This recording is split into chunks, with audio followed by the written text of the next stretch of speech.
Littlewood is an excellent game that is simultaneously pure and genuine and also a satire. While the game is a beautiful and fun addition to the build a town while you fish and farm and do a bunch of other random things genre of games, its satirical nature unlocks its greatness and lets it truly become wonderful.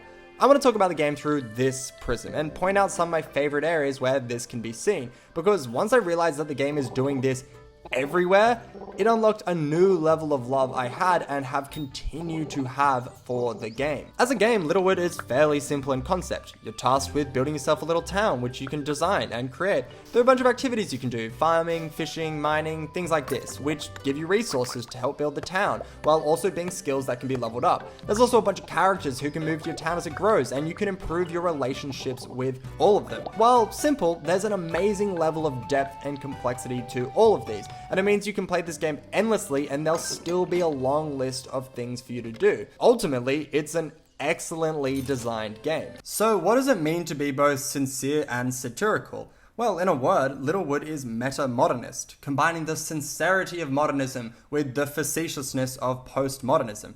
Metamodernism is everywhere and is the lifeblood of so much modern humor.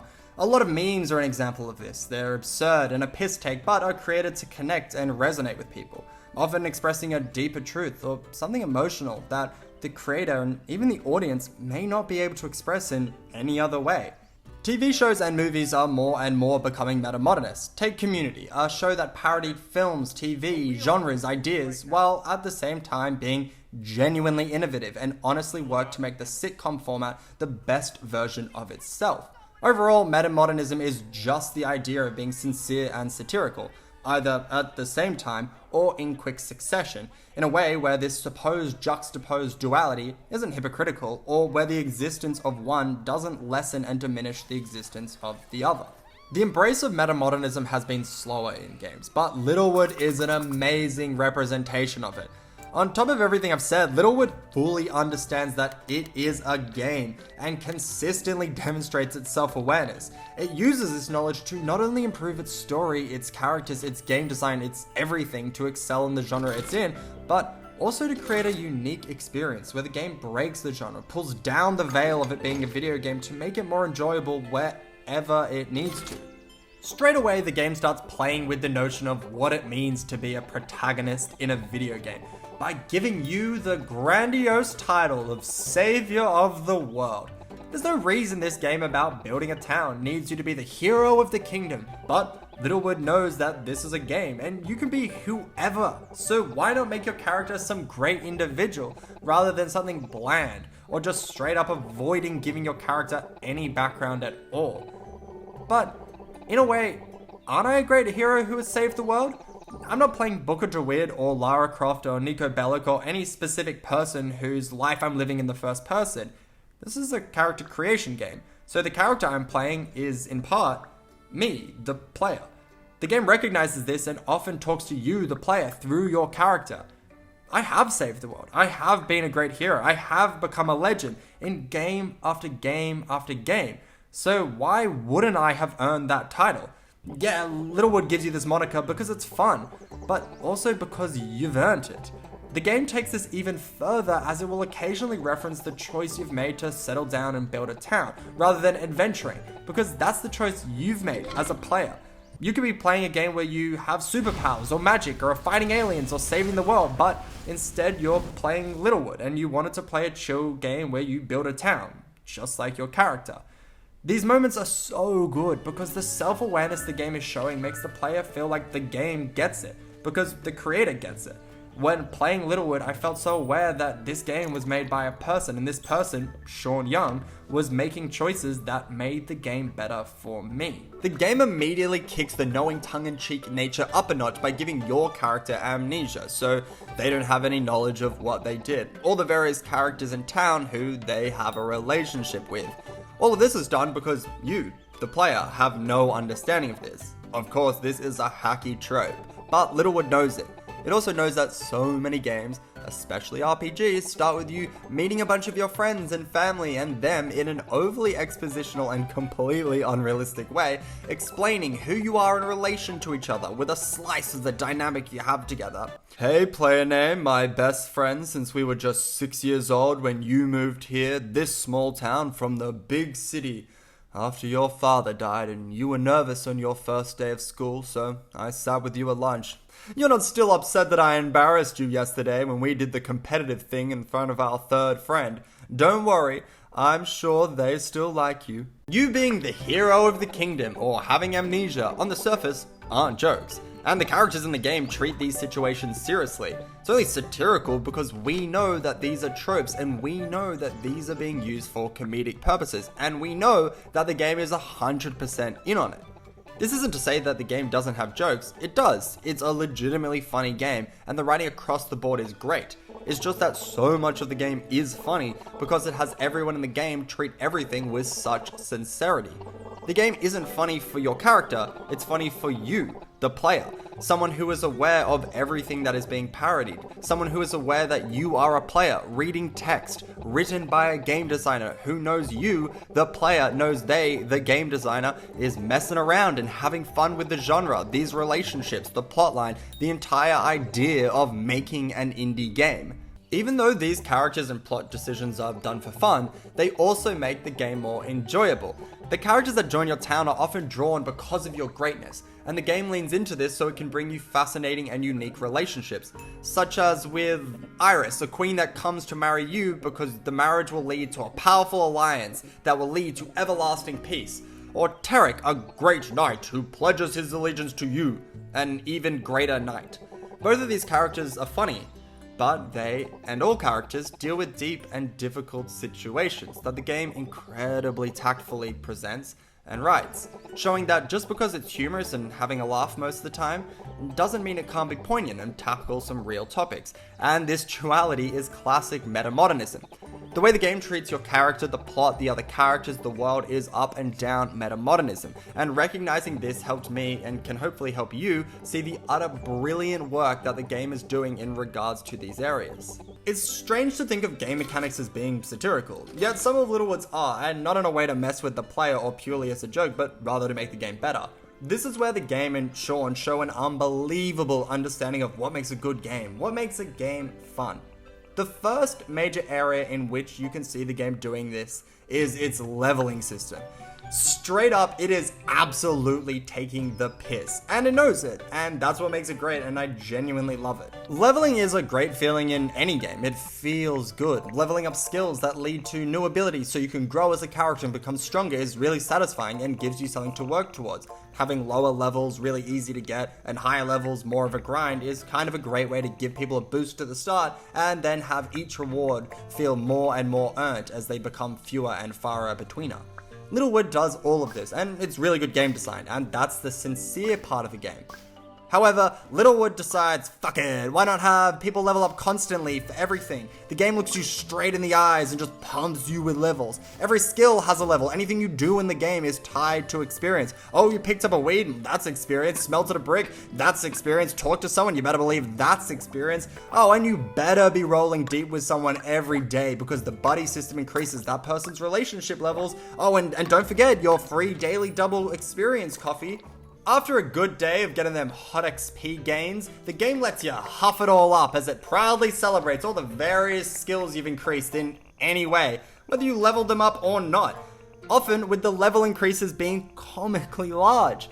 And it is the best. It is so satisfying. Every day, no matter what I do, I'm making progress, and usually it feels like I'm making a lot of progress. The game doesn't make you beg for validation as it drip feeds your levels like some stingy orphan owner. Nah, it's a game and it can give you as many levels as it wants, so it rationalizes. Why don't we just give the player, and to quickly use the scientific term, a fucking heap of levels? Even with this gluttonous leveling system, Littlewood never strays away from its core gaming principles. The leveling system, while absurd to a degree, still has a natural progression. It gives you boosts to skills or unlocks new items, new abilities, new areas, all in a timely fashion. Getting to the high levels is a grind. It's difficult and takes time and effort. The growth your character, your relationships, your town goes through as you level are in sync and relate to each other in a really great way that makes the world feel so full. The game knows that the ridiculous amount of levels you gain every day, the constant XP that appear on screen when you do anything to give you XP, the daily acknowledgement of every area you gained XP give the player purpose and are incredibly fulfilling. Taking it to the extreme does make the game better, and the satire is the correct choice. The game would be legitimately worse if each skill had the same XP requirement but all cramped into 10 levels instead of 99, or even if the game didn't have levels gained and XP there as a constant reminder on screen. Littlewood locks into the psychology behind leveling and saturates the game with it in a way that is a joke, but also to genuinely create something that is more enjoyable. And that's pretty incredible. I've been referring to these game mechanics as satirical, and they are, but the other element of them legitimately being this way for the better, and very much purposefully so, should not be understated. This, to me, is clearly seen in how the game addresses your character's movement, object permanence, and the way the game views your character's role in the world. The most notable thing here is the way the game perceives your character and lets your character move. Just like most games, you can run around and exist in the world, but you can't run through walls or leave the boundaries of the game. However, this game doesn't limit your movement to just where you can run. The game allows you to do all sorts of movement that are impossible, and the game in no way tries to explain it with in-game logic. It relies on the knowledge of this being a game, and does these things because it's better game design. For example, you can't jump over ledges at the beginning of the game, your character lacks this skill, but this doesn't mean you can't go up or down ledges, not at all. You can simply go into build mode, move where you want to go, then exit build mode, and that's where your character will be. To me, this is Sean saying, oh yeah, you can't move there, your character simply couldn't, so you can't either. Then just laughing and letting you do it anyway because it's a game. This is the same sort of thinking the game has when it lets you teleport home whenever you want. It never makes you do the boring task of manually traveling home to finish the day. It understands that would be tedious, so it gets rid of it. The game and the entire world is unashamedly focused around you, the player. Its day-night cycle is unquestionably a parody of this genre of game, usually having ticking clocks which you are always competing against, trying to do the most actions in the time provided. Littlewood is doing the opposite. The day only progresses when the player does something. Where most games try and have the world feel like it already exists and the player is just participating in it, Littlewood makes it clear that the world only exists when the player participates in it. Because that's true. You know, because it's a game. Of course, Littlewood still succeeds at all the world building and personal character investment you'd expect and want from a game like this. But it never loses sight of itself as a game, and the way it presents your movement or days clearly shows itself to be a postmodern interpretation of these mechanics. This whole idea is really taken to the next level when the game addresses items. Items in Littlewood basically exist in a void. When you pick them up, they become a part of your essence, and whenever you need them again, they're just there. It's amazing, it's so good. The game literally drops any pretenses of reality and just lets you have hundreds of logs and planks, hundreds of bricks and stone, hundreds of fruit and vegetables, and a smorgasbord of other random shit. When I made my Stardew Valley video, I talked about how inventory management was not only the worst part of the game, but the thing I did the most when playing. I've recently been playing My Life in Portia, and once again, inventory management is the #1 activity I do in that game. And this is something that occurs in game after game after game after game, and it's boring as fuck. Now, Littlewood isn't the first game to have your character be able to hold every item they find. I just love the way the game doesn't even bother having a backpack or something lame, or try to pretend your character is holding all these items.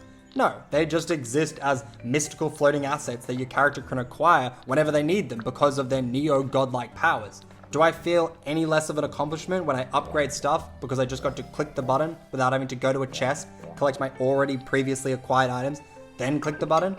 No, obviously not. It feels the same, and I feel great because I know I didn't waste a bunch of time. This design choice is a gift, straight from Sean, with the card saying, don't worry about all that dumb shit, I got you. This choice is out here loud and proud when it comes to building the town and terraforming. The game is, to a large degree, centered around putting the buildings down, having the town grow, and letting the player move the landscape so their own personal Littlewood can be shaped the way they would like. In the same way items exist in a void, when you create a building, you pull it right from the same void, assuming you have the right items to construct it. You can also put anything back in the void whenever.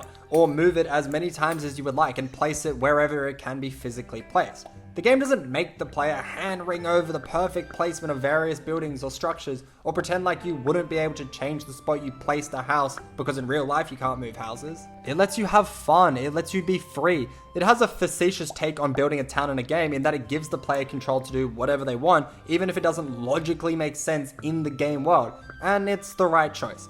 It is also true for terraforming, as right from the start the player can manipulate the ground however they like. They can build up mounds, make lakes, rivers, move trees, do what they want to let them have the most fun. Constantly, the game mechanics bend and become postmodern takes on classic tropes in order to make the game more enjoyable. These principles are so strong throughout the game and are so crucial to making it as good as it is. When playing Littlewood, I was so aware that Sean knew of the choice that makes sense using in-game logic, or that would be the decision other games similar to Littlewood would make, and then watch the game decidedly do something different, always for the better. When this idea is applied in relation to its characters, its story, its world, Littlewood allows itself to have fresh and unique takes that are fun for the audience to experience because of their background knowledge of games. When it's applied to game mechanics, it lets the player gain a greater sense of pride and purpose and cuts so much boring MacGuffin that could easily bog down a game like this. Ultimately, this is an amazing game that is deeply metamodernist and executes these elements excellently.